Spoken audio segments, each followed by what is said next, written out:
আল্লাহ রাব্বুল আলামিন পবিত্র কোরআন কারীমের 7 নং সূরা সূরাতুল আ'রাফ এর 11 নম্বর আয়াতে বলেন, বিসমিল্লাহির রাহমানির রহিম।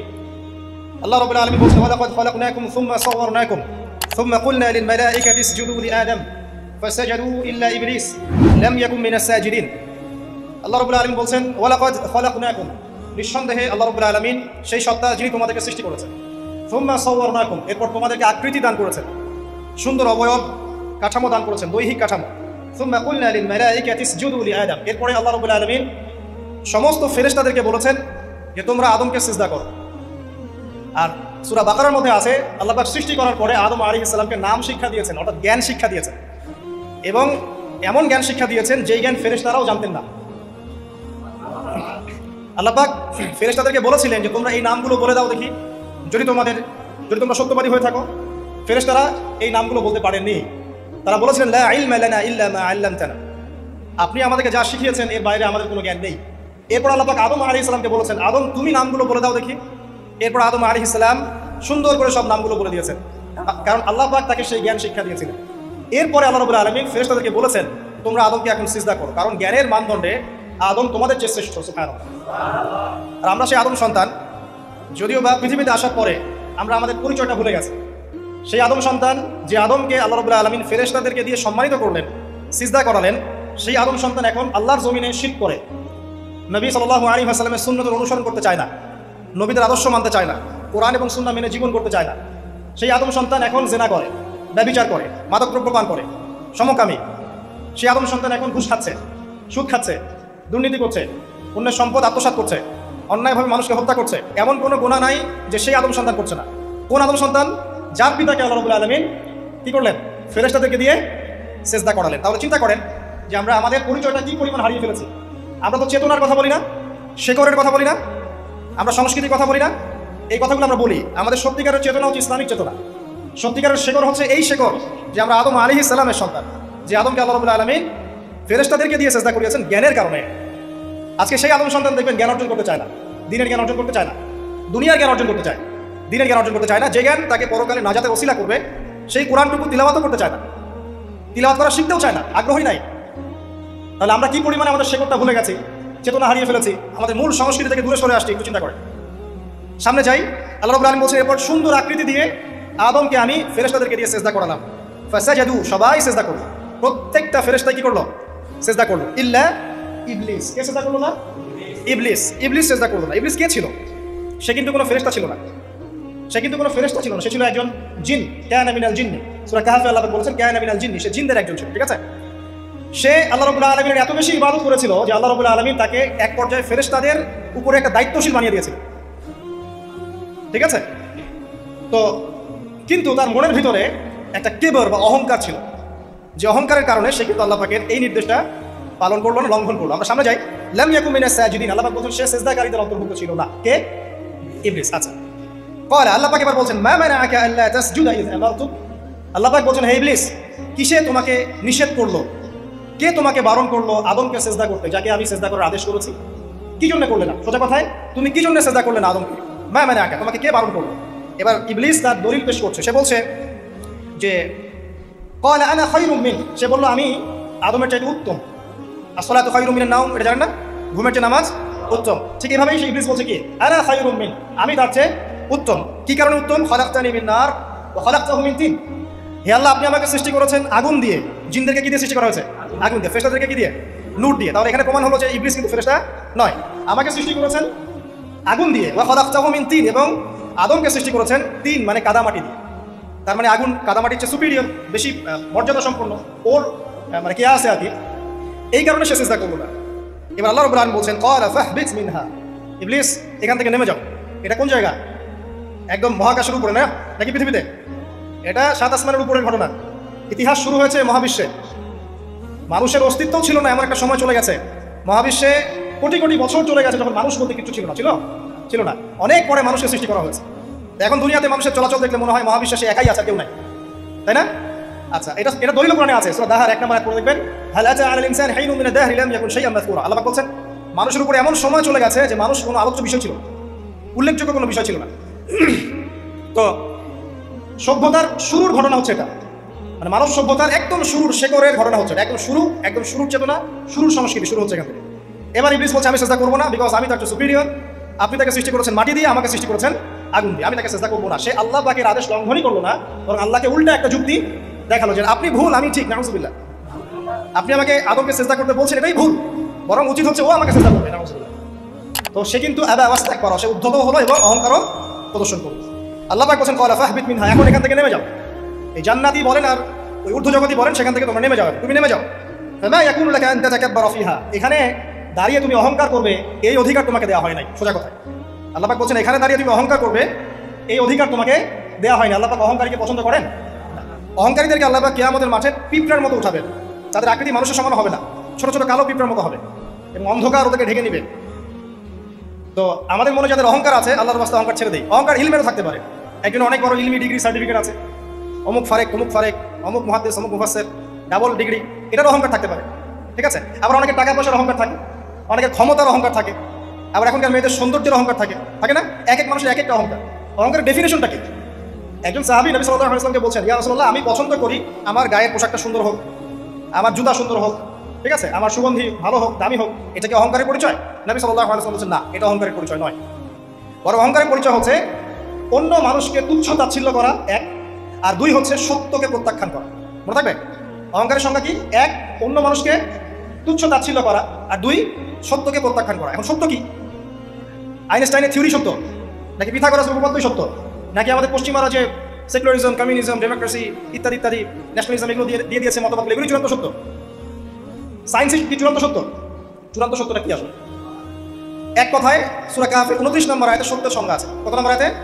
সূরা কাহফের 29 নম্বর আয়াতে আল্লাহ পাক বলেছেন ওয়াকুলিল হাক্কু মির রাব্বিকুম, হে নবী আপনি বলে দিন সত্য সেটাই, ন্যায় অন্যায়ের চূড়ান্ত মানদণ্ড সেটাই, হক বাতিলের চূড়ান্ত মানদণ্ড সেটাই। কোনটা?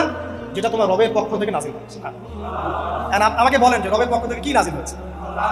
একসময় তাওরাত নাজিল হয়েছিল না? ওটাই হক ছিল। ওই সময় কি ছিল? সেটাই হক ছিল। জাবুর ওই সময় কি ছিল? হক। ইনজিল ওই সময় হক ছিল। এখন কি আছে আমাদের কাছে? কোরআন এবং এর ব্যাখ্যা হচ্ছে হাদিস। কিয়ামত পর্যন্ত কি অন্য কোনো শরীয়ত আসবে? অন্য কোনো নবী আসবে? কেউ যদি বলে যে অমুকে নবী হবে, সে কি মুসলিম না কাফের? তাহলে কোনো সন্দেহ আছে? যদি কেউ দাবি করে যে মুহাম্মদ সাল্লাল্লাহু আলাইহি ওয়াসাল্লাম শেষ নবী নন, আরো নবী আসতে পারে, নাউজুবিল্লাহ, এবং এই কুফরি আকীদায় বিশ্বাসীকে কেউ যদি কাফের মনে না করে, সেও কাফের হয়ে যেতে পারে। বুঝতে পারছেন? আসেন, তো অহংকারের সংজ্ঞাটা আমরা জেনে নিলাম যে সত্যকে প্রত্যাখ্যান করা, আল্লাহর ওহীকে প্রত্যাখ্যান করা, মানে কোরআন এবং সুন্নাহ থেকে সরে আসা, এটাকে মিথ্যা মনে করা, বা অন্য কোনো মতবাদকে কোরআন সুন্নাহর সমকক্ষ মনে করলেও কুফরি হয়ে যাবে। এরকম মনে করে অন্য একটা মতদর্শ, একটা দর্শন, একটা ফিলোসফিক্যাল থট বা একটা স্কুল অফ থট কোরআন সুন্নাহর চেয়ে ভালো নয়, কিন্তু কোরআন সুন্নাহর সমমানের, এটাও যদি কেউ মনে করে কাফের। কথা কি বুঝতে পারছেন? এটা হচ্ছে অ্যাবসলিউট ট্রুথ, মানে এটা সত্যের একদম সর্বোচ্চ স্টেজ, এর উপরে আর কিছু নাই। ভুলে গেছেন ভাই? আচ্ছা, এবার আসেন, আমরা অহংকারের সংজ্ঞা জানলাম, সত্যের সংজ্ঞা জানলাম। এখানে ইবলিস কি করছে? সে অহংকার প্রদর্শন করছে। সে আল্লাহকে বলছে আপনি ভুল, আমি ঠিক। আদমকে সে তুচ্ছ তাচ্ছিল্য করলো এবং সত্যকে প্রত্যাখ্যান করলো, দুটোই কিন্তু ইবলিস করলো এখানে। আসেন, আল্লাহ পাক বলছেন ফাখরুজ, এখান থেকে বের হয়ে যাও হতভাগ। ফাখরুজ মানে উখরুজ মানে বের হও, অতএব ফাখরুজ, এখান থেকে বের হয়ে যাও। ইন্নাকা মিনাস সাগিরিন, তোমার অহংকার করার কোনো সুযোগ নেই এখানে, তুমি তো ছোট পুত্র। ইন্নাকা মিনাস সাগিরিন, সাগির মানে কি? তুমি এখান থেকে তুমি বের হয়ে যাও এখান থেকে, তুমি একজন ক্ষুদ্র সত্তা, তোমার এখানে অহংকার করার কিছু নাই। কলা, এবার ইবলিস বলছে, এই জায়গাটা খুব ভালো করে শোনেন, আমাদের লেকচারের আসল জায়গা কিন্তু যাবেই। যদি আড়াইটা পর্যন্ত লেকচার কোনো সমস্যা আছে? আচ্ছা, তাহলে বসে থাকেন, খাওয়া দাওয়া করে আসছেন তো? আচ্ছা, কলা, এবার ইবলিস বলছে আনজিরনি, শোনেন, ইবলিস বলছে আনজিরনি, হে আল্লাহ আমাকে অবকাশ দিন। কি বলছে? আমাকে অবকাশ দিন। ইলা ইয়াউমি ইউবআসুন, যেই দিন আপনি কিয়ামত ঘটাবেন, যেই দিন সবাইকে পুনরুত্থিত করবেন, ওই দিন পর্যন্ত আমাকে অবকাশ দিন। সূরা বাকারায় আছে, অন্য সূরা আছে, রব্বি আনজিরনি ইলা ইয়াউমি ইউবআসুন। ইবলিস বলছে হে আমার রব। কি বলছে ইবলিস? হে আমার রব। ইবলিস কি তাহলে আস্তিক না নাস্তিক? কথা বলেন, ইবলিস কি আস্তিক না নাস্তিক? আস্তিক। ইবলিস বলছে যে ইয়া রব্বি, রব্বি হে আমার রব, হে আমার প্রতিপালক। আল্লাহকে ইবলিস বলছে হে আমার প্রতিপালক, আনজিরনি আমাকে অবকাশ দিন, ইলা ইয়াউমি ইউবআসুন, কিয়ামত দিবস পর্যন্ত, বা যেদিন আপনি পুরো মানব জাতিকে উঠাবেন কবর থেকে, আবার ওই দিন পর্যন্ত আমাকে অবকাশ দিন। তার মানে কিয়ামত যে হবে এটা নতুন করে লেখা হয় নাই, সভ্যতা হিস্ট্রি শুরু থেকে কিয়ামত ছিল। কথা বুঝতে পারছেন? ফেরেশতারাও জানতেন যে একদিন মহাবিশ্ব ধ্বংস হয়ে যাবে।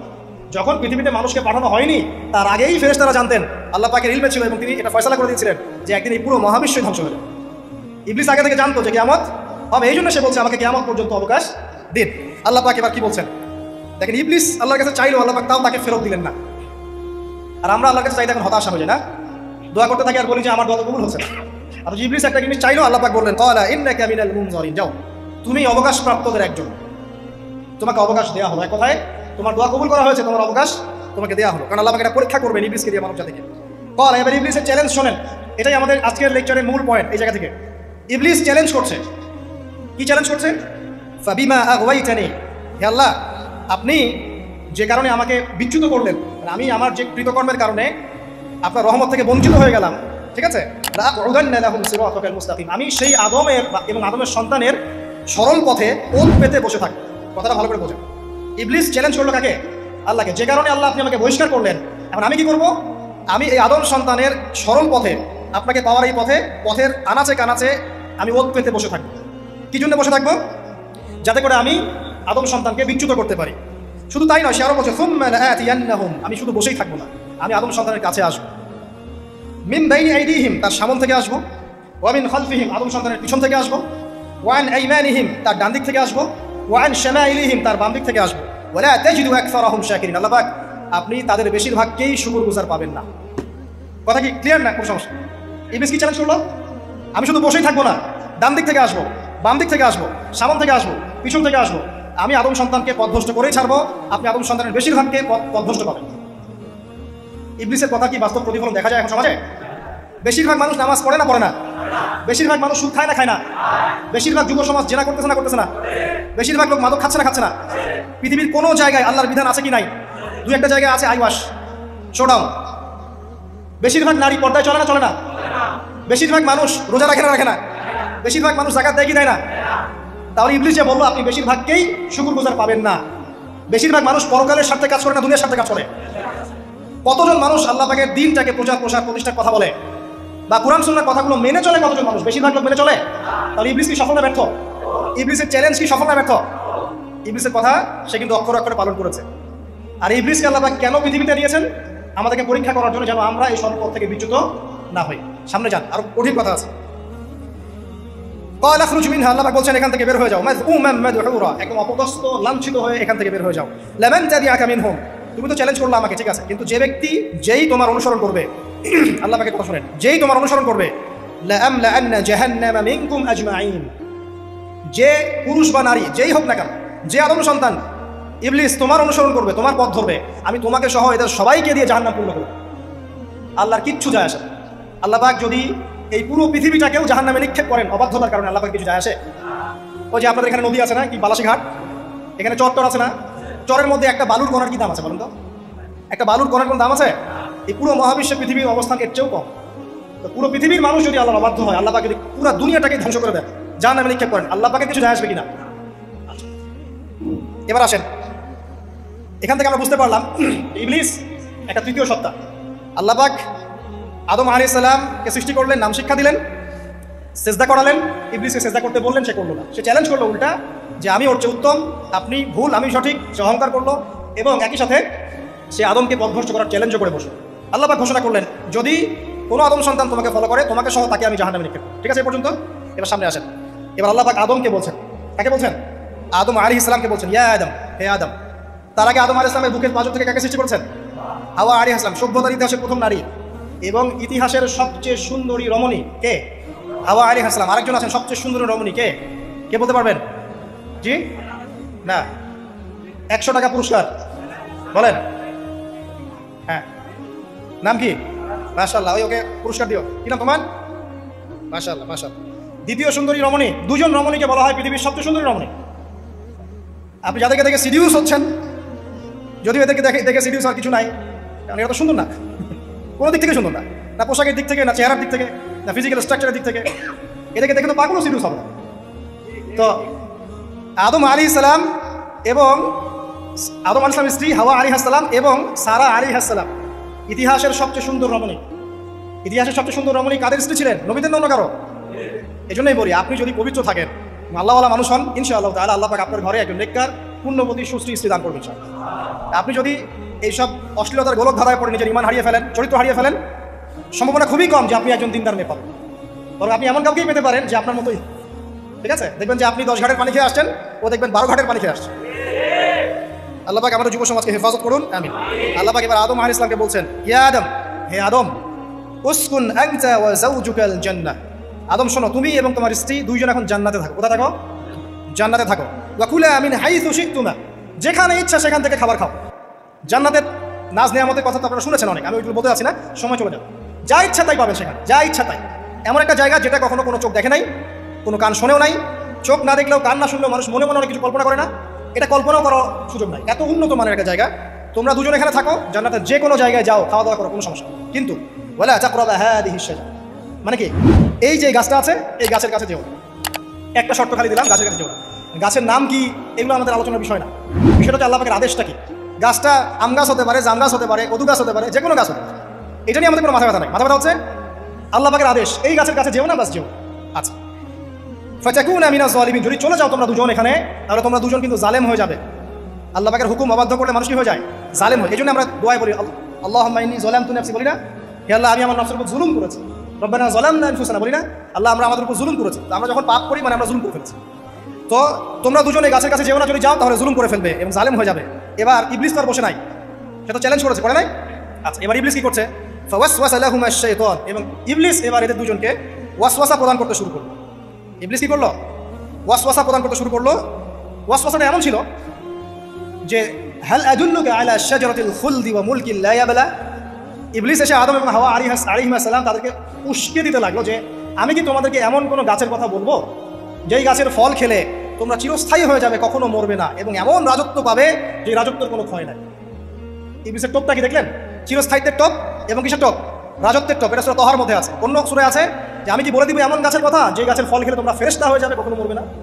তাহলে চিরস্থায়িত্বের টোপ এবং এই যে কিসের রাজত্বের এই যে টোপ, এই দুইটা হচ্ছে মানুষকে আল্লাহর পথ থেকে ডিসিভ করার একটা মানদণ্ড। কথা বুঝতে পারছেন? এই পৃথিবীতে যত মানুষ পথভ্রষ্ট হয়ে গেছে জন্য হয়েছে অনেকেই, আর অনেকে চিরস্থায়িত্বের জন্য হয়েছে। ফেরাউন নমরুদ চিরস্থায়িত্বের লোভে পড়ে পথভ্রষ্ট হয়নি? আর ওই সময় থেকে শুরু করে এখনকার বিশ্বে যারা ক্ষমতাধর, এরা কি ক্ষমতার দাপটে পথভ্রষ্ট হচ্ছে না?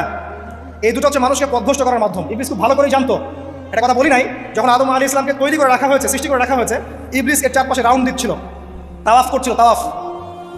এবং মানব শরীরের এবং মানব মস্তিষ্কের মননের দুর্বল পয়েন্টগুলো সে ফাইন্ড আউট করছিল, কারণ সে কিন্তু অনেক জ্ঞানী ছিল, সে কিন্তু প্রচণ্ড জ্ঞানী ছিল। এখনও কিন্তু সে প্রচণ্ড জ্ঞানী, এবং তার অভিজ্ঞতা ঝুলি এখন অনেক বেশি, তাই না? ওর বয়স হয়ে গেছে না এখন, প্রচুর বয়স। তো তাওয়াফ করে করে সে মানুষের দুর্বল জায়গাগুলো ফাইন্ড আউট করেছে। একটা হচ্ছে পেট, একটা প্রবৃত্তি, একটা হচ্ছে নারীর প্রতি আসক্তি, ঠিক আছে, একটা ক্ষমতার লোভ, একটা চিরস্থায়িত্বের লোভ। এগুলো হচ্ছে মানুষের দুর্বল জায়গা। ইবলিস এগুলো ফাইন্ড আউট করে ওইভাবে চাল দিয়েছে। কথা বুঝতে পারছেন? একটু খেয়াল করে দেখেন, এখনকার বিশ্বে যত অন্যায় হচ্ছে ম্যাক্সিমাম পাপ হচ্ছে পেটের কারণে। পেট। সুদ খায় কেন? পেটের কারণে। ঘুষ খায় কেন? পেটের কারণে। ইভেন যে এখন জেনা করছে ওদেরকে তো এখন যৌনকর্মী বলতে হয়, তাই না? সম্মান দিয়ে কথা বলতে হয়। তো যৌনকর্মী যারা, তারাও দেখবেন পেটের কারণেই করছে, পেটের কারণে। তারপর দেখবেন মানুষের সম্পদ আত্মসাৎ, ওই যে ছেলে মেয়ে বাল বাচ্চার জন্য। পেট মানে মূল জিনিসটা কি? পেট। এবং চিরস্থায়িত্ব, ক্ষমতার দাপট আর প্রবৃত্তির দাসত্ব, এগুলো হচ্ছে মানুষের সবচেয়ে দুর্বল পয়েন্ট। দেখবেন ম্যাক্সিমাম পাপ হচ্ছে মেয়েদের কারণে। মেয়েদের কারণে না, মেয়ের পিছনে। মেয়ের পিছনে আপনি চলে গেছেন, এখানে আত্মহত্যা করছে কেউ, এখানে আপনার জেনা করছে, কেউ ধর্ষণ করছে, কেউ পরকে লিপ্ত হচ্ছে, মানে মেয়েরই কোনো পাপ। ওই যে বলে না, দুইটা পাপ যাকে পেয়ে গেছে তার লাইফটা ক্র্যাশ। একটা হচ্ছে মেয়ে, একটা হচ্ছে টাকা। অর্থ সম্পদের লালসা যার মধ্যে পেয়ে বসেছে, এর জীবন শেষ। আর যার মেয়ের নেশা আছে, মেয়ের নেশা যার মধ্যে আছে, এর জীবন শেষ। একে আপনি হেদায়েতের পথে আনতে পারবেন না, ইল্লা মাশাআল্লাহ, আল্লাহ পাক যদি না চান। আসেন, আর ইবলিস তাওয়াফ করছিল এবং সে কিন্তু টোপ দিল, চিরস্থায়িত্বের টোপ দিল, এবং কিসের টোপ দিল? ফেরেশতা হয়ে যাবে, অমর হয়ে যাবে। এবার আমাদের পিতামাতা আদম এবং হাওয়া আলাইহিস সালাম তারা কিন্তু ফল খেয়ে ফেললেন। আর এটা এমন নয় একবার ওয়াসওয়াসা দিয়েছে বাস খেয়ে ফেলেছেন, এমন নয়, কন্টিনিউয়াসলি সেই কাজটা করেছে। একটা মানুষ যখন জেনা করে, ইবলিস কি একবার এসে বললেই কেউ জেনা করে ফেলে? আস্তে আস্তে কিন্তু মানুষ জেনা পথে যায়। ওই যে প্রথমে একদিন অনেক দিন একটা লেকচার দিয়েছিলাম না, প্রথমে গার্লফ্রেন্ড বয়ফ্রেন্ড একটা সম্পর্ক হয়, তাই না? তারপর কথাবার্তা হয়, মোবাইল ফোন এক্সচেঞ্জ করে, নোট এক্সচেঞ্জ করে, কফি খায়, আস্তে আস্তে ডেটিংয়ে যায়, পরে দেখবেন এক পর্যায়ে গিয়ে জেনা এভাবে। আর যারা ধর্ষক, এতে ডাইরেক্ট অ্যাকশন, এত সময় নাই, ডাইরেক্ট। তো ইবলিস প্রতিটা পাপ মানুষকে ধাপে ধাপে করায়। দেখবেন ইবলিস এখানেও কিন্তু আমাদের পিতামাতাকে ধাপে ধাপে ওইদিকে নিয়ে গিয়েছে। এবার আসেন, আমাদের পিতামাতা ফল খেয়ে ফেললেন, এই জায়গাটা খুব ভালো করে বোঝেন। এই ফল খাওয়াটা আল্লাহর অবাধ্যতা না? আল্লাহ বলেছিলেন না যে জালেম হয়ে যাবে? আল্লাহ পাক অবাধ্য হলেন। অবাধ্যতার ফলাফলটা কি হলো এবার শোনেন। আমরা সবাই জানি অবাধ্যতার ফলাফল কি, আল্লাহ পাক জান্নাত থেকে নামিয়ে দিয়েছেন, তাই তো? এর আগে আরেকটা ফলাফল হয়েছে। এই ফলাফলের সাথে আমাদের বর্তমান সময়কার যে ইস্যুটা চলছে, পোশাক, নারী, সংস্কৃতি, হাবিজাবি, হ্যাঁ, বেহায়াপনা, বেলাল্লাপনা, এই ইস্যুটা এখানে জড়িত। এটা আমারও বুঝতে এবং খুঁজে পেতে সময় লেগেছে। আমরা সবাই পড়েছি স্টুডেন্ট লাইফে, আদম এবং হাওয়া আলাইহিস সালাম আদেশ লঙ্ঘন করেছেন, সাথে সাথে আল্লাহ পাক জান্নাত থেকে কি করেছেন? নামিয়ে দিয়েছেন। ইবলিসকেও নামিয়ে দিয়েছেন, তারপর হায়াত দিয়েছেন, এখানে পরীক্ষা করছে, এই তো? এখানে আল্লাহ পাক দেখবেন আমাদের আমল কেমন, আমল ভালো হলে আবার জান্নাতে, খারাপ হলে আবার জান্নাত। কিন্তু এর আগেও একটা ঘটনা ঘটেছে। যে মুহূর্তে আমাদের পিতামাতা ফল খেয়েছেন গাছের কাছে গিয়েছেন, আল্লাহ পাকের আদেশটা লঙ্ঘন করেছেন, সাথে সাথে তাদের গায়ের পোশাকটা খুলে পড়ে গেছে। আমি বুঝাতে পারি নাই? পুরো মহাবিশ্বের প্রথম লজ্জা, প্রথম অপমান, প্রথম শাস্তি, ঠিক আছে, আল্লাহর অবাধ্যতার প্রথম পরিণাম লজ্জা, মানে লজ্জাহীনভাবে গা থেকে কাপড় খসে পড়ে যাওয়া, ন্যাংটা হয়ে যাওয়া। ন্যাংটা বাংলা ভাষায় বুঝতে পারছেন? প্রথম শাস্তি, প্রথম অবাধ্যতা এবং প্রথম অবাধ্যতার পরিণতি পুরো মহাবিশ্বে সভ্যতা শুরু থেকে শেষ পর্যন্ত প্রথম অ্যাক্সিডেন্ট বা এই যে আমরা বলছি পরিণতি, পাপের পরিণতি, অবাধ্যতার পরিণতি, সেটা হলো গা থেকে কাপড় খুলে যাওয়া। এই কথা আল্লাহ পাক বলছেন এখানে, লিউবদি লাহুমা মা উরি আনহুমা মিন সাওয়াতিহিমা। ইবলিস তোমাদের পিতামাতাকে এই গাছের কাছে নিয়ে গিয়ে ফল খাইয়ে তাদের গা থেকে পোশাক খুলে ফেলে দিয়েছে। এবার কি বুঝতে পারছেন ইবলিস এখন বিশ্বে কি করছে? ইবলিস সেম কাজটা করছে আমাদের সাথে, আমাদের গা থেকে তারা পোশাক খুলে ফেলে দিচ্ছে। সভ্যতার শুরুর পাপ বলছি না আমরা, এটা আসলে ভুল। সভ্যতার শুরুতে আদম এবং হাওয়া আলাইহিস সালাম যে ভুলটা করেছেন, তার যে পরিণতি হয়েছে সেটা এটা ছিল না যে জান্নাত থেকে পৃথিবীতে নামিয়ে দেয়া, বরং পরিণতি এটা ছিল তাদের গা থেকে প্রথম কাপড় খুলে গেছে, তারা নগ্ন হয়ে গেছে। ইবলিস সর্বপ্রথম আমাদের বাবা মাকে নগ্ন করেছে প্রলোভন দিয়ে, ক্ষমতার প্রলোভন, চিরস্থায়িত্বের প্রলোভন দিয়ে। আজকের বিশ্বেও কি ইবলিসের দোসররা সেম কাজটা করছে না? আজকের বিশ্বেও কি ইবলিসের মানুষরূপী এই দোসরগুলা সেম কাজটাই করছে না? সেম কাজটা করছে। আমাদের গা থেকে ওরা পোশাক খুলে ফেলছে, এরপর আল্লাহ পাক জান্নাত থেকে নামিয়ে দিয়েছে। আগে কিন্তু এটা হয়নি, আগে পোশাক খুলেছে। এরপর কি হচ্ছে জানেন? শোনেন, আল্লাহ পাক ওয়াকালা মা নাহাকুমা রাব্বুকুমা আন হাযিহিশ শাজারা ইল্লা আন তাকুনা মালাকাইন আও তাকুনা মিনাল খালিদিন। ইবলিস বলছিল যে তোমাদের রব তোমাদেরকে এই গাছের কাছে যেতে নিষেধ করেছে এই কারণে যে তোমরা এখানে গেলে মালাক হয়ে যাবে এবং চিরস্থায়ী হয়ে যাবে। ওয়া কাসামাহুমা ইন্নী লাকুমা লামিনান নাসিহিন। ইবলিস বলছিল যে আমি আল্লাহর কসম করে বলছি আমি তোমাদের শুভাকাঙ্ক্ষী। ফাদাল্লাহুমা বিগুরুর, ওদেরকে তারা পথভ্রষ্ট করলো, ইবলিস তাদেরকে পথভ্রষ্ট করলো। ফালাম্মা যাকাশ শাজারা, যখন তারা গাছের কাছে গেলেন, বাদাত লাহুমা সাওয়াতুহুমা, তাদের লজ্জাস্থানটা উন্মুক্ত হয়ে গেল, কাপড় খুলে পড়ে গেল। এটাই বলতে চাচ্ছিলাম। ওয়া তাফিকা ইয়াখসিফানি আলাইহিমা মিন ওয়ারাকিল জান্নাহ, এবং আদম এবং হাওয়া আলাইহিস সালাম জান্নাতের গাছের পাতা ছিঁড়তে লাগলেন এবং সেই পাতা দিয়ে লজ্জাস্থান ঢাকতে লাগলেন। আপনার বাবা আপনার মাকে যদি কেউ রাস্তায় নগ্ন করে ফেলে আপনার কেমন লাগবে? আপনি কি করবেন তার ইজ্জত সম্মান বাঁচানোর জন্য? আমাদের পিতা মাতাকে ইবলিস জান্নাতে নগ্ন করে দিয়েছিল এবং আমাদের পিতা মাতা জান্নাতের পাতাগুলো ছিঁড়ে ছিঁড়ে লজ্জাস্থানকে আবৃত করতে শুরু করে। ওয়ানাদাহুমা রাব্বুহুমা, এবং আল্লাহ পাক বলেন এবার আল্লাহ পাক তাদের দুজনকে ডাকলেন, ডেকে বলে আলাম আনহাকুমা আন তিলকুমা শাজারা, হে আদম এবং হাওয়া তোমাদের দুজনকে কি আমি বলি নাই যে এই গাছের কাছে যাবে না? ওয়া আকুল লাকুমা ইন্নাশ শাইতানা লাকুমা আদুউম মুবিন, আমি কি তোমাদেরকে বলি নাই নিশ্চয়ই শয়তান তোমাদের স্পষ্ট প্রকাশ্য শত্রু? কলা, এবার তারা তাদের ভুল বুঝতে পারলেন।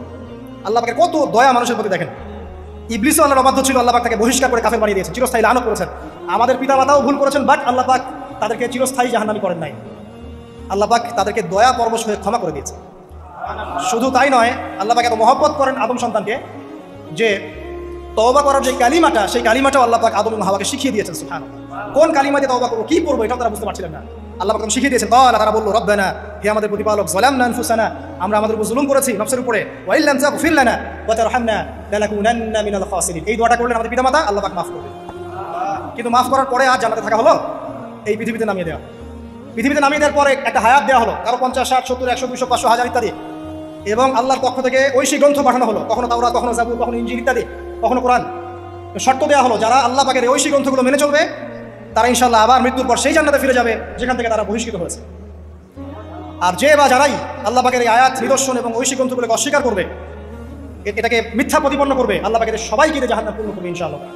আল্লাহ পাক এটাও বলেছেন যে আল্লাহ পাক ওয়ালাকাদ যারানা লিজাহান্নামা কাসীরাম মিনাল জিন্নি ওয়াল ইনস, আল্লাহ পাক বহু মানুষ আর জিনকে দিয়ে জাহান্নাম পূর্ণ করবেন।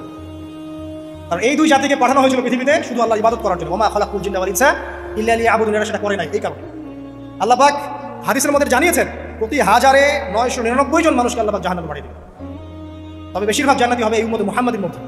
এবার শোনেন, আমাদের পিতামাতার এই পরিণতির পর আল্লাহ পাক যখন আমাদেরকে পৃথিবীতে পাঠালেন, আল্লাহ পাক আমাদেরকে নগ্ন করে পৃথিবীতে রাখেন নাই। সুবহানাল্লাহ, আল্লাহ পাক আসমান থেকে লিবাস পাঠিয়েছেন। এই যে সমাজ বিজ্ঞানের বইগুলোতে লেখা আছে না, মানুষ আগে নগ্ন ছিল, গাছের ছালপাতা পরে থাকতো, তারপরে বন্যপ্রাণী শিকার করতো, গুহায় গুহায় থাকতো, বোগাস, মিথ্যা, বাজে কথাগুলো, একদম টোটাল মিথ্যা কথাগুলো। আল্লাহ রাব্বুল আলামিন সভ্যতা শুরু করেছেন নবী দ্বারা, সভ্যতা শেষও করবেন নবী দ্বারা। প্রত্যেক যুগে যুগে সভ্যতার ধারক এবং বাহক ছিলেন নবীগণ। আর আদম আলাইহিস সালাম পৃথিবীতে আসার পর নগ্ন হয়ে থাকেন নাই। আল্লাহ পাক আসমান থেকে লেবাস পাঠিয়েছিলেন। সুবহানাল্লাহ, আল্লাহ পাক আমাদেরকে নগ্ন করে রাখেন নাই। এবার দেখেন আল্লাহ পাক কি বলছেন, ইয়া বানি আদম, আচ্ছা আসেন, ইয়া বানি আদম, হে বনু আদম, কাদেরকে বলছেন? আমাদেরকে। কদ আনজালনা আলাইকুম লিবাসান ইউআরি সাওয়াতিকুম ওয়া রিশা, হে বনু আদম, আমি তোমাদেরকে নগ্ন ছেড়ে দিচ্ছি না, আমি তোমাদের জন্য লেবাস আর পোশাক পাঠাচ্ছি, যেই পোশাক দিয়ে তোমরা তোমাদের লজ্জাস্থানকে আবৃত করবে এবং সৌন্দর্য বর্ধন করবে। এটা করছি না আমরা এখন? আচ্ছা, ওয়া লিবাসুত তাকওয়া যালিকা খায়র। আর তাকওয়ার লেবাস, তাকওয়ার পোশাকটা হচ্ছে সবচেয়ে উত্তম। যেমন দেখেন আমাদের সতর কি এই নাভির উপর থেকে হাঁটুর নিচ পর্যন্ত না, তাই বলি কি আমরা সবাই ভাবে ঘুরি? এটা সর্বনিম্ন একটা স্কেল, তাই না? এর উপর আপনি জুব্বা পরছেন, পাগড়ি পরছেন, টুপি পরছেন, বা আপনি হয়তো আরো ঢিলাঢালা কোনো পোশাক পরছেন, এই পোশাকটাকে বলা হচ্ছে তাকওয়ার পোশাক। ওয়া লিবাসুত তাকওয়া যালিকা খায়র, এটা আরো উত্তম। একজন মেয়ের অনেক আলেম বলছেন যে চোখ, এই চোখটুকু ঢেকে রাখে, বের করে দেখা যাবে, বলছে না? অনেকে বলেছেন কিনা? কিন্তু এটাও যদি কেউ সামনে জিলবাব দিয়ে ঢেকে রাখে তাহলে কি উত্তম নয়? পর্দার ক্ষেত্রে উত্তম নয়? লিবাসুত তাকওয়া যালিকা খায়র, তাকওয়ার যে পোশাক সেটা আরো উত্তম বেশি। নরমালি তো পোশাক দিয়েছি, তাকওয়ার পোশাক সবচেয়ে উত্তম বেশি। আল্লাহ পাকের একটা সতর্কবাণী শুনতে পারেন, যালিকা মিন আয়াতিল্লাহ, এই পোশাকটা আল্লাহ পাকের নিদর্শন। পোশাকটা কি? আল্লাহ পাকের নিদর্শন। লাআল্লাকুম ইয়াযাক্কারুন, যাতে করে তোমরা স্মরণ করতে পারো। কি স্মরণ করবো? ওই যে আমাদের পিতামাতাকে নগ্ন করে দিয়েছে ইবলিস, এটা মনে রাখতে পারো তোমরা, এটা আল্লাহ পাকের নিদর্শন। ইয়া বানি আদম, হে বনু আদম, লা ইয়াফতিনান্নাকুমুশ শাইতান। এবার শোনেন, আল্লাহ পাক আমাদেরকে বলছেন, হে বনু আদম, লা ইয়াফতিনান্নাকুমুশ শাইতান, শয়তান যেন আবার তোমাদেরকে ফিতনায় ফেলতে না পারে। পৃথিবীতে তোমরা থাকবে, শয়তানের বহু দোসর তোমাদের সামনে থাকবে, ডানে বামে, ডান থেকে আসবে, বাম থেকে আসবে, হ্যাঁ, সামনে পিছন থেকে আসবে, মিডিয়ার মধ্যে তোমাদের ঘরে ঘরে ঢুকে যাবে শয়তানের দোসর। লা ইয়াফতিনান্নাকুমুশ শাইতান, শয়তানের দোসররা যেন তোমাদেরকে ফিতনায় ফেলতে না পারে। কে বলছেন? আল্লাহ পাক বলছেন। কিরকম ফিতনা? কামা আখরাজা আবাওয়াইকুম মিনাল জান্নাহ, ঠিক যেভাবে শয়তান তোমাদের পিতামাতাকে জান্নাত থেকে বের করে দিয়েছিল, ওই রকম ফিতনায় যেন ফেলতে না পারে। ঠিক আছে? ওয়া ইয়ানজিউ আনহুমা লিবাসাহুমা, এবং শয়তান তোমাদের পিতামাতার লেবাস খুলে ফেলেছিল, নগ্ন করে দিয়েছিল, নগ্নতা, বেহায়াপন, অশ্লীলতা শিখিয়েছিল, ওইদিকে ধাবিত করতে চেয়েছিল। শয়তানের দোসররা যেন এটা করতে তোমাদের সাথে না পারে, সতর্ক থাকবে। লিউরিয়াহুমা সাওআতিহিমা, যাতে করে তোমাদের লজ্জাস্থানটা উন্মুক্ত হয়ে যায়। ইন্নাহু ইয়ারাকুম, নিশ্চয় শয়তান তোমাদের সবাইকে দেখতে পায়। হুয়া ওয়া কাবিলুহু, সে এবং তার পুরো কবিলার লোকজন, মিন হাইসু লা তারাউনাহুম, এমন জায়গা থেকে যে জায়গা তোমরা দেখতে পারো। আর শয়তান এবং তার অনুসারী যারা আছে, হোক মানুষ আর জিন, তারা তোমাদেরকে দেখতে পারে এমন জায়গা থেকে যা তোমরা দেখো না। আমরা যারা এই বিশ্বে আছি, আমরা সবাই এখন খেলার পুতুলের মতো খেলছি, যারা নিয়ন্ত্রণ করে বিশ্ব থেকে কেউ দেখতে পারে না, এরা মানুষ শয়তান। কথা বুঝতে পারছেন? আর এমনি জিন শয়তান যারা আছে, এদেরকে তো আমরা দেখতে পারি না, অনেক দূর থেকে তারা আমাদেরকে দেখতে পারে। আল্লাহ পাক সতর্ক করছেন এটা, ইন্না জাআলনা আশ-শায়াতিন আউলিয়া লিল্লাযিনা লা ইউমিনুন। শোনেন, নিশ্চয়ই যারা আমার প্রতি ঈমান আনে না বা আমার অবাধ্য হয়, আমার আদেশ মানে না, তাদের সাথে আমি শয়তানকে বন্ধু বানিয়ে দিয়েছি। এবার বুঝলেন কেন বললাম এরা মানুষ শয়তান? বিকজ এদেরকে আল্লাহ পাক শয়তানের বন্ধু বানিয়ে দিয়েছেন, শয়তানের বন্ধু। অন্য সূরায় আছে, শয়তান, জিন শয়তান মানুষ শয়তানকে ওহী করে। জিন শয়তান মানুষ শয়তানের মাথায় এসব বুদ্ধি ঢালে, শয়তানি বুদ্ধিগুলো শয়তান মানুষের মাথায় ঢালে। মানে মানুষ মাথাটা আগে সে রিড করেছে কাকে কোন দিক দিয়ে রিসিভ করা যাবে। ঠিক আছে? আচ্ছা, এরপরে আরো আল্লাহ পাক বলছে, ওয়াইদা ফাআল ফাহিশাতান, তারা যখন কোনো ফাহিশা কাজ করে, নোংরা বেহায়ার মতো কাজ করে, ক্বালু, তারা বলে, ওয়াজাদনা আলাইহি আবানা, এরকম করেই আমরা আমাদের পিতামাতাদেরকে পেয়েছি। মানে যুগ যুগ ধরে সংস্কৃতি চলে আসে, নগ্নতার সংস্কৃতি, বলে না? কথা বুঝতে পারছেন না? এই কথাই তারা বলে, যেটা কোরআনে আছে।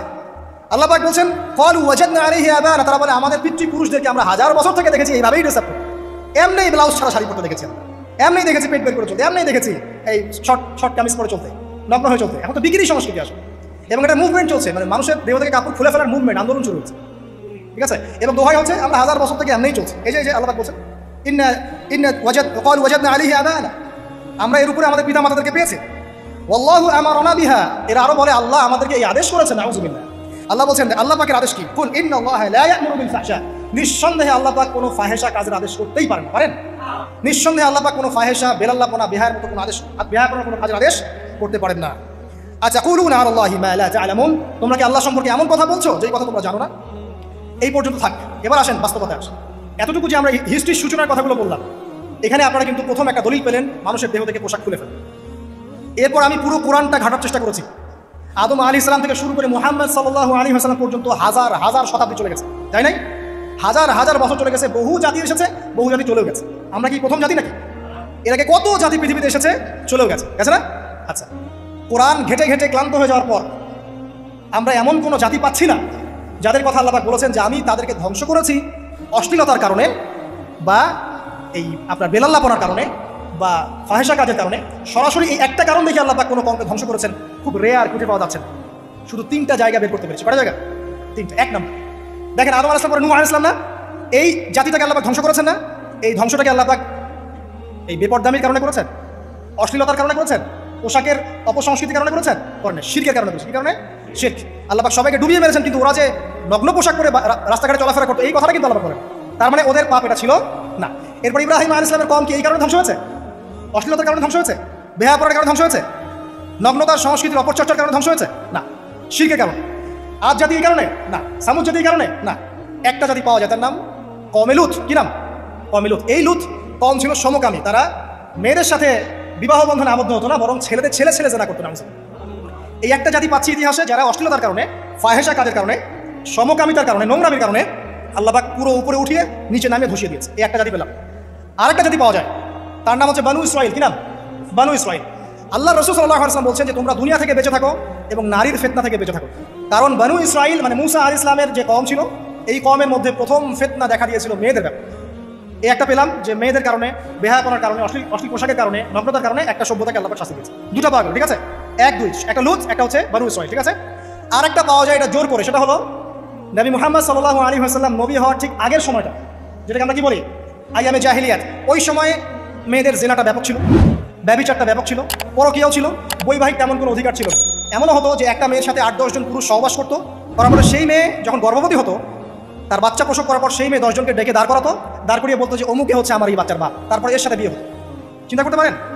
তো নারীদের যে বৈষয়িক অধিকার, ধর্মীয় অধিকার, আপনার পোশাকের অধিকার, শালীনতার অধিকার, সম্পত্তির অধিকার এগুলো ছিল না। সব এই একটা সভ্যতা পাওয়া যাচ্ছে। তাহলে তিনটা আমরা বের করতে পারলাম, কথা ঠিক আছে? আচ্ছা, এবার আসেন এই তিনটা সভ্যতার পর নবী সাল্লাল্লাহু আলাইহি ওয়াসাল্লাম যখন নবী হলেন, তখন তিনি সমস্ত অশ্লীলতার শেকড়টাকে উপরে ফেলে দিলেন। সভ্যতার ইতিহাস থেকে শুরু করে আমরা যত জাতির ধ্বংস দেখছি, এই ধ্বংসগুলো শিরকের কারণে হয়েছে, কুফরির কারণে হয়েছে, অবাধ্যতার কারণে হয়েছে। মাত্র কয়েকটা জাতির ক্ষেত্রে অশ্লীলতা, বেহায়াপনা, আপনার ফাহেসা কাজ, এগুলোর রিজন দেখানো হয়েছে। তো এ থেকে একটা বিষয় প্রমাণ করা যায়, এই কথাটা ভালো করে বোঝেন। এ থেকে একটা বিষয় প্রমাণ করা যায় যে যত সভ্যতা ধ্বংস হয়ে গেছে, ওই সভ্যতার মানুষরা আর যাই করুক না কেন, তাদের পোশাক আশাক ঠিকঠাক ছিল। কথা বুঝতে পারছেন না? যত সভ্যতা ধ্বংস হয়ে গেছে, আদ, সামুদ, নূহ, ফিরআউন, ঠিক আছে, যত সভ্যতা ধ্বংস হয়ে গেছে, তাদের আর যত পাপী থাক, হয়তো কেউ অহংকারী ছিল, কেউ কুফরি করেছে, কেউ শিরিক করেছে, হ্যাঁ, কেউ সন্তানদেরকে হত্যা করেছে, কেউ মানুষ হত্যা করেছে, কেউ জুলুম করেছে, কেউ অহংকার করেছে ইত্যাদি, কিন্তু তাদের পোশাক আশাক শতাব্দীর পর শতাব্দী ঠিকঠাকই ছিল। এটা নিয়ে আল্লাহ পাক কোরআনে খুব বেশি কথা বলেন। তার মানে বোঝা যায় যে এটা রিমার্কেবল কোনো কথা বলার বিষয় ছিল না, আল্লাহ পাক বলেন। অর্থাৎ যুগ যুগ ধরে মানুষের শালীনতার পোশাকটা ঠিকই ছিল, কারণ মানুষ জানতো যে তাদের পিতামাতাকে আল্লাহ পাক, তাদের পিতামাতাকে ইবলিস নগ্ন করে দিয়েছিল জান্নাতে। এই কথাটা মানুষের মাথার মধ্যে ছিলই, এবং বিভিন্ন ধর্মগ্রন্থে এটার অস্তিত্ব আছে। আপনি শুধু ইসলাম না, অন্য যে কোনো ধর্মগ্রন্থ ঘাটেন, হিন্দু ধর্মগ্রন্থ ঘাটেন, সেখানে দেখবেন বলা হচ্ছে যেন মেয়েরা পর্দায় থাকে। দেখেন, পরে দেখেন বেদের মধ্যে এটা আছে, আমি গতকালকেও স্টাডি করেছি। এবং খ্রিস্টান ধর্মগ্রন্থ পড়েন, সেখানে দেখবেন লেখা আছে, ওদের যে ওল্ড নিউ টেস্টামেন্টে আছে, দেখবেন যে যারা মাথার চুল দেখিয়ে বেড়ায়, তাদের শাস্তির কথা বলা হয় যে চুল যেন কেটে দেওয়া। ওদের ধর্মগ্রন্থে আছে। যারা জিউস, যারা পুরো বিশ্ব মুসলিমদেরকে অত্যাচার করে থাকে, এদের ধর্মগ্রন্থ পর্যন্ত আছে যে যখন ইসহাক আসছিলেন, একজন নারী জিজ্ঞাসা করলেন কে আসছেন, তার ভৃত্য বললেন যে আমার প্রভু আসছেন, তখন তিনি নেমে নিজে একটা ঢিলাঢালা পোশাক করলেন, তারপর সামনে গেলেন। শুধুমাত্র ইসলাম ধর্মে নয়, যত ধর্ম চলে গেছে পৃথিবীতে, সমস্ত ধর্মের মধ্যেই নারীদের শালীন পোশাকের কথাটা বর্ণিত আছে এখন পর্যন্ত। তার মানে যারা এখন অশালীন বিষয়ের দিকে মানুষকে ধাবিত করতে চায়, এদের আসলে কোনো ধর্ম নাই। ধর্মের সাথে এদের কোনো সম্পর্ক আসলে না। আর আমরা কিন্তু কথা বলছি ধর্মের বেসিসে, হোক সেটা হিন্দুইজম বা খ্রিস্টানিজম বা জিউডিজম বা ইসলাম, আমরা ধর্মের বেসে কথা বলছি। এখন যদি কেউ বলে ধর্মতাত্ত্বিক কথাবার্তা দিয়ে এসবে দলিল দিবেন না, তাহলে তার সাথে একটা ডিবেট হবে আল্লাহ আছেন কি নাই। যদি আমরা ডিবেটে জয়লাভ করি, হ্যাঁ আল্লাহ বলে একজন আছেন, তাহলে আল্লাহ পাকের বিধান কোনটা, এখন চলমান সর্বশেষ বিধান কোনটা, এটাতে আসতে হবে ডিবেট। ডিবেট 1 আল্লাহ আছে কি নাই, ডিবেট 2 আল্লাহ পাকের সর্বশেষ ধর্মগ্রন্থ কোনটা। এই তো এই দুটাতে আমরা যদি জয়লাভ করি, এবং ইনশাআল্লাহ আমরা সেটা করবো, এটাতে আমাদের কেউ ঠেকাতে পারবেন ইনশাআল্লাহ, এটাই সত্য। তাহলে মানুষের উপর ওয়াজিব হয়ে যাবে এটার উপর আমল করা। এখন আমরা এর বেসিসে দেখবো কোনটা ঠিক কোনটা বেঠিক, তাই না? কোনটা সত্য কোনটা মিথ্যা, কোনটা ন্যায় কোনটা অন্যায়, তখন আমরা এর বেসিসে দেখবো, অন্য কোনো ভিত্তির বেসিসে দেখবো। এখানে চেতনা, যুগ যুগ ধরে চলে আসা সংস্কৃতি, আমাদের বাপদাদা দোহাই, এইসব ইস্যু আনা যাবে না। বেস হবে কি কোরআন এবং সুন্নাহ, এবং অন্যান্য ধর্মগ্রন্থগুলো যদি ওটাতে রাজি থাকে ওটাতেও, কারণ প্রত্যেকটা ধর্মগ্রন্থেই বলা আছে স্বাধীনতার কথা, লম্বা ঢিলাঢালা পোশাকের কথা, হোক সেটা হিন্দুইজম বা খ্রিস্টানিজম বা জিউডিজম। পরে দেখেন, না থাকলে আমার কাছে আসা, প্রতিটা ধর্মগ্রন্থে এটা কথা লেখা আছে। এবার আসেন সর্বশেষ নবী মুহাম্মদ সাল্লাল্লাহু আলাইহি ওয়াসাল্লাম নবী হন, আরবের ওই চিত্রটা জেনা, ব্যভিচার, পরকীয়া, অশ্লীলতা, এটাকে সমূলে উপরে ফেলে দেন 23 বছরের মধ্যে। 23 বছরের নববী জীবনের পরে সেখানে কোনো জেনা আছে, কোনো বেপরদামি আছে, কোনো ব্যভিচার আছে, কোনো সুদ আছে, কোনো শিরক আছে, কোনো মাদক আছে, যেগুলো আছে খুবই অল্প, যেটা আছে সেটা কি খুবই অল্প, এটা কিন্তু ধরা যায় না। 2-1টা অ্যাক্সিডেন্ট হতেই পারে। সাহাবীর যুগেও নামাজ পড়তে গিয়ে কোনো একজন দেখা গেছে অ্যাক্সিডেন্ট হয়ে গেছে, জেনা হয়ে গেছে, এটা তো রেয়ার ঘটনা। এক্সেপশনাল সামথিং কি এক্সাম্পল হতে পারে? যেটা কমন সেটা হচ্ছে এক্সাম্পল। মানে আপনি বলবেন যে মেয়েদের শালীনতার কথা এবং এর কারণে ধর্ষণের সংখ্যা বৃদ্ধি হচ্ছে, কথা আপনি যখন বলবেন, কিছু মানুষ আপনাকে বলবে যে তাহলে বোরখাওয়ালা মেয়ে কেন ধর্ষণ হচ্ছে, তাহলে বাচ্চা কেন ধর্ষণ হচ্ছে। আপনাকে বলছি পরিসংখ্যানটা কতটুকু, কেন হচ্ছে সেটা আমরা জবাব দিব। আগে বলছি পরিসংখ্যান কতটুকু। যারা বেপরদায় চলছে এদের হ্যারাসমেন্টের পরিসংখ্যানটা বেশি না বোরখাওয়ালা মেয়ের পরিসংখ্যানটা বেশি? বলেন। যারা বেহায়ার মতো চলছে, বেপরদায় চলছে, এদের পরিসংখ্যানটা বেশি নাকি শিশু অ্যাবিউজিংয়ের পরিসংখ্যানটা বেশি? তাহলে মূল যে জায়গাটা, ওইখানে আগে ফোকাস করতে হবে, তারপরে আমরা গৌণ জায়গায় যাব। এবং এই জায়গাটাতে আমরা দলিল বা প্রমাণ হিসেবে পেশ করবো মানুষের রুচিবোধের পরিবর্তন, মানসিকতার পরিবর্তন এবং পাশবিক একটা প্রবৃত্তির দাসত্ব। এটা কিভাবে হচ্ছে? এটা পর্নোগ্রাফির কারণে হচ্ছে, এটা পর্নোগ্রাফির কারণে হচ্ছে, মিডিয়ার কারণে হচ্ছে, অবাধ ফ্রি মিক্সিংয়ের কারণে হচ্ছে, যৌন সুশুরির কারণে হচ্ছে, এবং যৌনতাকে সহজলভ্য করে দেওয়ার কারণে এই দুর্ঘটনাগুলো ঘটছে। আচ্ছা, আগে আমি আমার পয়েন্টে আসি। নবী সাল্লাল্লাহু আলাইহি ওয়াসাল্লাম যখন এটার শিকড়টা উপরে ফেলে দিলেন, তখন কিন্তু মক্কা, মদিনা, পুরো জাজিরাতুল আরবে আর কোনো বেহায়াপনার কোনো শিকড় থাকলো না। আল্লাহ পাক কিভাবে এটা করলেন? পুরো হিস্ট্রির ইতিহাস টেনে দিয়ে আল্লাহ পাক কয়েকটা আদেশ নাযিল করলেন। সেই আদেশটা কোরআন এবং সুন্নাহে আছে। আল্লাহ পাক প্রথমে ছেলেদেরকে বললেন, শোনো, সূরা নূর 30 নম্বর আয়াত। আল্লাহ পাক ছেলেদেরকে বললেন, তোমরা তোমাদের চোখ নিচু রাখো, এটা আমাদের দায়িত্ব। প্রত্যেকটা ছেলের দায়িত্ব বেগানা মেয়েকে দেখলে চোখটা কি করবে? নিচু করবে, সিম্পল। তাহলে আপনি সিডিউসড হবেন, এক কথায়। 2 নম্বর, আল্লাহ পাক আমাদেরকে বললেন, তোমরা তোমাদের লজ্জাস্থানকে হেফাজত করো। কাদেরকে? আমাদেরকে, মানে ছেলেদেরকে। প্রথমে আল্লাহ পাক ছেলেদেরকে বললেন, চোখ নিচু করে রাখো, লজ্জাস্থানে হেফাজত করো, ঠিক আছে? সূরা বানী ইসরাঈল আল্লাহ পাক বললেন, জিনার ধারের কাছেও যেও না, ধারের কাছেও যেও না। আল্লাহ পাক আরও বললেন, যদি কেউ জিনা করে ফেলে সূরা নূরে, তাহলে তাকে 100টা বেত্রাঘাত করতে হবে। কয়টা? 100টা, এবং 1 বছরের জন্য তাকে বহিষ্কার করতে হবে। আল্লাহ পাক শাস্তিও দিলেন, শুধু তাত্ত্বিক বিধান দেন নাই, শাস্তিও দিয়েছেন। কারণ শুধু তাত্ত্বিক বিধান হবে, আমি যদি ওয়াজ করে বেড়াই, ভাই মদ খায় না, কোনো শাস্তি না অ্যাপ্লাই করি, তাহলে কি মদ ছাড়বে মানুষ? আমরা যদি হত্যা করা মহাপাপ, দুর্নীতি করা মহাপাপ, দুর্নীতি ছাড়বে না, যতক্ষণ না শাস্তি নিশ্চিত করা যাচ্ছে। আল্লাহ পাক তাত্ত্বিক কথা শুরু বললেন না, শাস্তিও নিশ্চিত করলেন। তারপর আল্লাহ পাক আরও বললেন, যদি বিবাহিত কোনো ব্যক্তি ব্যভিচার করে, তাহলে তাকে রজম করতে হবে, মাটিতে পুঁতে তাকে পাথর নিক্ষেপ করে হত্যা করতে হবে, ঠিক আছে? শাস্তি। এরপরে দেখেন আল্লাহ পাক মেয়েদেরকে বলছেন, তোমরা মূলত ঘরে থাকো, যদি বাইরের পরিবেশ তোমাদের অনুকূলে না থাকে, তোমরা ঘরে অবস্থান করো। তখন নাফি বুয়ুতিকুন্না ওয়ালা তাবাররুজনা তাবাররুজাল জাহিলিয়াতিল উলা, তোমরা মূলত ঘরে থাকো। জাহিলি যুগে মেয়েরা যেভাবে নিজেদেরকে প্রদর্শন করে বেড়াতো, এই কাজটা তোমরা করো না। যদি করো তাহলে সমাজে বেহায়াপনা, ফাহিশা বেড়ে যাবে, তোমরা নিজেরাই ক্ষতিগ্রস্ত হবে, যেটা হচ্ছে এখন। আচ্ছা, এরপর আল্লাহ পাক আরও বললেন, হে নবী, আপনি আপনার স্ত্রী এবং মুমিন নারীদেরকে বলেন, তারা যদি বাহিরে যায় যেন জিলবাব দিয়ে তাদের পুরো বক্ষ দেশটাকে ঢেকে নেয়। তাহলে পোশাকের সংস্কৃতির শেকড় কোত্থেকে শিখবো? আমি কোত্থেকে শিখবো? আল্লাহ পাক কর্তৃক নাজিলকৃত সর্বশেষ ঐশী গ্রন্থ থেকে শিখবো নাকি? যে বইয়ের মধ্যে কোনো ভুল নাই সেটাই তো আমার শেখার মাধ্যম হবে নাকি যে দর্শনে 1000টা ভুল সেটা শিখবো আমি? আল্লাহ পাক এখানে বলছেন, মুমিন নারীদেরকে বলো, বাইরে গেলে পরে তারা যেন জিলবাব দিয়ে, কাপড় দিয়ে সুন্দর করে বক্ষদেশ সেগুলো ঢেকে রাখে। বোরখার কথা এখানে নাই শব্দে, ঠিক আছে? ঢেকে রাখা, ঢিলেঢালা পোশাকের কথা এসেছে। আচ্ছা, আসেন, আল্লাহ পাক আরও বললেন যে তোমরা অমুক, যেমন আপনার বাবা, আপনার ভাই, আপনার এই যে সন্তান, এই যে মাহরাম যারা আছে, এদের সামনে ছাড়া অন্যদের সামনে যখনই যাবে, তোমরা কিন্তু হিজাব অবলম্বন। তা আল্লাহ পাক হিজাবের বিধান দিলেন, চক্ষু নিচু করতে বললেন, লজ্জাস্থানের হেফাজত করতে বললেন, এবং যদি এর পরেও কেউ ভুল করে ফেলে, তাহলে আল্লাহ পাক শাস্তির কথা বললেন। আল্লাহ পাকের সিস্টেমটা সুন্দর হলো না? এই সিস্টেমটা নবী সাল্লাল্লাহু আলাইহি ওয়াসাল্লাম অ্যাপ্লাই করলেন, সমাজ থেকে সমস্ত জেনা, ব্যভিচারের ভিত্তি উঠে চলে গেল। সুবহানাল্লাহ বলবেন না? এটা হলো অবস্থা। তারপর দেখেন, আল্লাহ রাব্বুল আলামিন শুধু পর্দার কথা বলেই ক্ষান্ত হলেন না, কারণ একটা বিধান দিলেই মানুষের সবকিছু সলভ হবে না। আল্লাহ পাক এর পাশাপাশি আমাদেরকে 5 ওয়াক্ত নামাজ পড়তে বললেন, ঠিক আছে? নামাজ পড়লে মানুষ ভালো হবে, নৈতিকতা শিখবে, আল্লাহর সাথে ক্লোজ সম্পর্ক হবে। আল্লাহ পাক কোরআন তেলাওয়াত করতে বললেন, ঠিক আছে? কোরআন মেনে চলতে বললেন। আল্লাহ পাক আমাদেরকে আল্লাহর জিকির করতে বললেন, নবীর সুন্নাহ মতো চলতে বললেন। আল্লাহ রাব্বুল আলামিন আমাদেরকে, আল্লাহর যত অবাধ্যতা আছে, কি সমস্যা? আচ্ছা, যেতে দেন। আমি যেটা বলতে চাচ্ছি যে আল্লাহ পাক শুধু পর্দার কথাগুলো বলেই একটা বিধান দিয়ে শেষ করে দিলেন না, কারণ শুধুমাত্র হিজাবের সাথেই পুরো সোসাইটির সমস্যাগুলো জড়িত না, এখানে আরও অনেক বিষয় আছে। যদি আপনি নৈতিকতা না শেখেন, একটা বোরখাওয়ালা মেয়েকে আপনি টিস করতে পারেন, ঠিক আছে? যদি আপনার মধ্যে আল্লাহর ভয়, তাকওয়া না থাকে, আপনি কিন্তু একটা বাচ্চাকে ধর্ষণ করতে পারেন, সুযোগ পেলে আপনি করে ফেলবেন। আপনার মধ্যে আল্লাহর ভয় না থাকলে আপনি কিন্তু গোপনে জেনা করতে পারেন বা পর্ন দেখতে পারেন। তাই আল্লাহ পাক শুধু হিজাবের বিধানটা দিয়েই ক্ষান্ত হলেন না, আল্লাহ পাক আনুষঙ্গিক আর অনেক কথা বললেন, যে তোমরা পবিত্র হও, বেশি বেশি আল্লাহর জিকির করো, 5 ওয়াক্ত সালাত নামাজে পড়ো, কোরআন তেলাওয়াত করো, নবীর সুন্নাহ মেনে চলো, দিনী কাজে ব্যস্ত থাকো, সৎ কাজের আদেশ করো, অসৎ কাজে নিষেধ করো। মানে এই সবগুলো কাজ যখন একসাথে হবে, আপনার মনটা কি হবে? পবিত্র হবে, আপনার মনের মধ্যে আল্লাহর নূর চলে আসবে। আপনার মনে আল্লাহর নূর চলে আসবে, তখন এইসব অন্ধকার বা এই যে জাহিলিয়াতগুলো আপনার কাছে ভালো লাগবে। যখন আপনার ইন্টারনাল যে সোলটা আছে, যখন এনলাইটমেন্ট হবে আল্লাহর নূর দিয়ে, তখন আপনার কাছে এইসব হারাম ফ্রি মিক্সিং, হারাম পরকিয়া, আপনার জেনা, আপনার ব্যভিচার, পর্ন, এগুলো বিভীষিকাময় মনে হবে, আপনার কাছে ভালো লাগবে। আল্লাহ পাক অন্তর্জগৎটা পরিবর্তন করার জন্য আমাদেরকে এই সিস্টেমগুলো দিলেন। শুধু হিজাবই করবে, দিস ইজ নট নেসেসারি। এর সাথে আরও অনেক বিষয় থাকে, নামাজ, রোজা, হজ, যাকাত, হ্যাঁ, হজ, উমরা, তাসবিয়া, জিকির, আজকার, কোরআন তেলাওয়াত, আমর বিল মারুফ, নাহি আনিল মুনকার, সব একত্রিত হবে, আবার হিজাবও চলবে। এরপরে যদি কেউ সীমা লঙ্ঘন করে, শাস্তিও আছে। পুরো সিস্টেমটা সুন্দর না? এই সিস্টেমটা যখন আল্লাহ পাক তার রাসূল মুহাম্মদ সাল্লাল্লাহু আলাইহি ওয়াসাল্লামের মাধ্যমে লঞ্চ করলেন আরবের মধ্যে, আরবে না কোনো জিনা থাকলো, না কোনো ব্যভিচার, না কোনো মাদক, না কোনো পর্ন, না কোনো এই যে নারীর অবমাননা, কিছুই থাকলো। একটা মেয়ে 300 মাইল দূর থেকে এসে একা হজ করে চলে যেত, কেউ তার দিকে তাকাতো, এমন যুগ চলে গেছে। মহিলা সাহাবী রণকৌশল, মানে যুদ্ধের বর্ণ করে উহুদে যুদ্ধ করেছেন, কেউ তার দিকে তাকায়নি, তাকায়নি। এখন ওই যুগটা আপনি দেখেন, রাসূল সাল্লাল্লাহু আলাইহি ওয়াসাল্লামের যুগ, আবু বকর সিদ্দিক, ওমর ইবনুল খাত্তাব, ওসমান আলী, এই খুলাফায়ে রাশিদার স্বর্ণ যুগটাকে আপনি দেখেন। ওই যুগে আপনি রেপের হার কত পার্সেন্ট মহিলা রেপ হয়েছে? ওই যুগে কত পার্সেন্ট মেয়ে জেনায় লিপ্ত হয়েছে? ওই যুগে কত পার্সেন্ট ছেলে মেয়ে ধর্ষণ করেছে? ওই যুগে কত পার্সেন্ট নারীর শ্লীলতাহানি হয়েছে? কত পার্সেন্ট নারীকে টিস করা হয়েছে? কত পার্সেন্ট মেয়েকে মার্ডার করা হয়েছে? কত পার্সেন্ট মেয়েকে যৌতুকের জন্য চাপ দেওয়া হয়েছে? একটু পরিসংখ্যানটা দেখেন আমাদেরকে।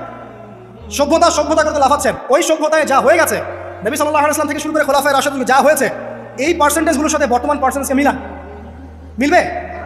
ওই যুগে রেয়ার জেনা দুই একটা হয়েছে, মদ খেয়েছে মানুষ রেয়ার কয়েকজন, মানুষ ব্যভিচার করেছে রেয়ারলি 2-4 জন, 100 বছরে 2-4 জন। ওই যুগে দেখবেন মানুষ পরকীয়ার নামই জানতো না, সমকামিতা কি জিনিস মানুষ জানতোই না, শর্ট পোশাক বিকিনি সংস্কৃতি কি মানুষ জানতো না, ঠিক আছে, আনকভার ইউ এই যে মুভমেন্ট চলছে এগুলোর মানে কি মানুষ জানতো না, জানতো? ওই যুগে কি মুসলিমরা পিছিয়ে ছিল? জ্ঞান বলেন, বিজ্ঞান বলেন, অর্থনীতি বলেন, রাজনীতি বলেন, সমরনীতি বলেন, অস্ত্রশস্ত্র বলেন, কোনো সেক্টরে কি মুসলিমরা তখন পিছিয়ে ছিল কিনা? উত্তর দেন, পিছিয়ে ছিল না। তাহলে স্বর্ণযুগ আমরা কোনটাকে বলবো? এই বর্তমান দাজ্জালীয় সভ্যতাকে স্বর্ণযুগ বলবো, নাকি খোলাফায়ে রাশেদার এবং নবী সাল্লাল্লাহু আলাইহি ওয়াসাল্লাম রেখে যাওয়া যুগটাকে স্বর্ণযুগ বলবো? তাহলে ওই যুগ যদি স্বর্ণযুগ হয়, তাহলে ওই যুগের সুন্নাহ এই যুগে অ্যাপ্লাই করতে হবে না? তাহলে ওই যুগের সমস্যা যেমন দূর হয়েছে, এই যুগের সমস্যা দূর হবে না? এই সহজ বাংলা কথাটা বললে কি আমরা মৌলবাদী হয়ে যাবো? এই সহজ বাংলা কথা বুঝতে গিয়ে কি আমি ধর্মান্ধ হয়ে যাবো, ব্যাকডেটেড হয়ে যাবো? এই কথাটা আমরা বলতে এখন সাহস পাই না, কি করব? সভ্যতার ইতিহাস ঘেটে দেখেন, ওই সভ্যতাই ছিল জ্ঞানে, শিল্পে, অস্ত্রে, প্রযুক্তিতে, অর্থনীতিতে মুসলিমরা একদম স্বর্ণশিখরে। কোনো একজন মুসলিমকে হত্যা করার কেউ সাহস করেছিল? একজন মুসলিম নারীকে ধর্ষণ করার কেউ সাহস করেছে? একজন মুসলিম শিশুকে কেউ বোম মেরে হত্যা করেছিল? আজকে বিশ্বের দিকে আপনি তাকিয়ে দেখেন, শত শত নারী ধর্ষিত হচ্ছে, শত শত বোমা মেরে আমাদের বাচ্চাদেরকে হত্যা করা হচ্ছে, মুসলিমদেরকে পুরো ডমিনেট করা হচ্ছে। আজকে রাজনৈতিক নিয়ন্ত্রণ, অর্থনৈতিক নিয়ন্ত্রণ, পলিটিক্যাল, আপনার সোশ্যাল মিডিয়া, প্রযুক্তি যা আছে সব নিয়ন্ত্রণ পশ্চিমাদের হাতে, সমস্ত নিয়ন্ত্রণ ধরে। এই যে পালাবদল হলো সময়ে, এটা কেন হলো? বিকজ এক নম্বর ইস্যু হচ্ছে আমরা কোরআন এবং সুন্নাহ থেকে দূরে সরে আসছি। 2 নম্বর আমরা শয়তানের সেই ধোঁকায় পড়ে গেছে, যে ধোঁকা থেকে আমরা বেরোতে পারিনি, আল্লাহ পাক সতর্ক থাকতে বলেছিলেন। 3 নম্বর আমরা ইলম চর্চা ছেড়ে দিয়েছি। 4 নম্বর হক কথা বলাও ছেড়ে দিয়েছি। 5 নম্বর সৎ কাজের আদেশ, অসৎ কাজের নিষেধ ঠিকঠাক মতো হচ্ছে না। 6 নম্বর দেখেন আমরা জানি যারা আমল ঠিক মতো করছি না। 7 নম্বর আমরা বকধার্মিক হচ্ছে, বকধার্মিক, খালি নামাজ রোজা হজ জাকাত আর তাসবির মধ্যে ইসলাম, বাকি কোনো জায়গায় ইসলাম নাই, কোনো জায়গায় ইসলাম নাই। সমস্যা এগুলা দেখবেন পরিবারের কাঠামো ভেঙে আছে। আমরা কোরআন সুন্নাহকে হাতে নিয়ে ওয়ার্ল্ডকে চ্যালেঞ্জ করতে পারি নাই, ডিল করতে পারি নাই, এবং পশ্চিমা এবং অন্যান্য সভ্যতার যে নোংরা মতাদর্শগুলো আছে এগুলোকে ঢালাওভাবে আমরা গ্রহণ করেছি, এবং আস্তে আস্তে আস্তে আস্তে পুরো মুসলিম বিশ্বে এগুলো ছড়িয়ে গেছে। এখন আপনি পেপার পত্রিকা খুললে দেখবেন 4টা 5টা 10টা ধর্ষণ, এই মেয়ে রেপ, এই মেয়ে ডাকাতি, ওইখানে হত্যা, এখানে যৌতুক, এখানে অমুক চমুক, সুদ ঘুষ জেনা ব্যভিচার, নিত্য নৈমিত্তিক ব্যাপার। কারো এগুলো নিয়ে কোনো মাথা ব্যথাও নাই, এগুলো খুব সিম্পল সাধারণ ব্যাপার এখন আমাদের কাছে।